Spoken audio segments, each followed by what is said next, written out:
तर या टीकेनंतर बबनराव लोणीकर यांनी माफी मागितलेली आहे। आपण पाहतोय उद्दाम लोणीकरांनी माफी मागितलेली आहे। लोणीकरांचा हा माफीनामा आहे। तर चुकलो नसल्याचा लोणीकर यांनी शहाजोगपणा कायम ठेवलेला आहे।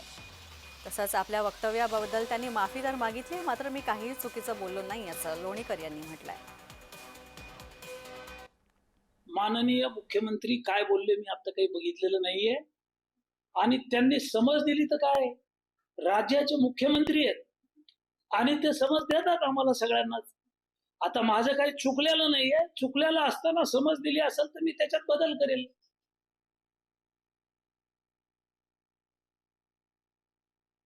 बबनराव लोणीकरांचं हे विधान अत्यंत दुर्दैवी आहे। बबनरावांसारख्या ज्येष्ठ विधिमंडळ सदस्याने मंत्री राहिलेल्या सदस्यांच्याकडून अशा पैचं वक्तव्य होणं चूक आहे। मला असं वाटतं की बबनरावांनी या संदर्भामध्ये त्यांची भूमिका लवकरच स्पष्ट केली पाहिजे, कारण शेवटी लोकभावनेचा आदर करत असताना जनतेच्या बद्दलची चुकीची वक्तव्य प्रमुखांच्याकडनं जाऊ नयेत अशी आमच्या सर्वांची अपेक्षा आहे। माज बरा नव्हे आणि हिशेब काढायचा असेल तर तुमच्या गावात मी येतो का, पाराखाली घोंगडे टाकून हिशेबाला बसूया। मोदींनी काय काय दिले तेही काढतो।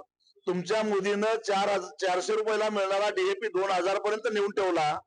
तुमच्या मोदीनं 50 रुपयाला मिळणारं पेट्रोल 105 रुपयावर नेऊन ठेवलं।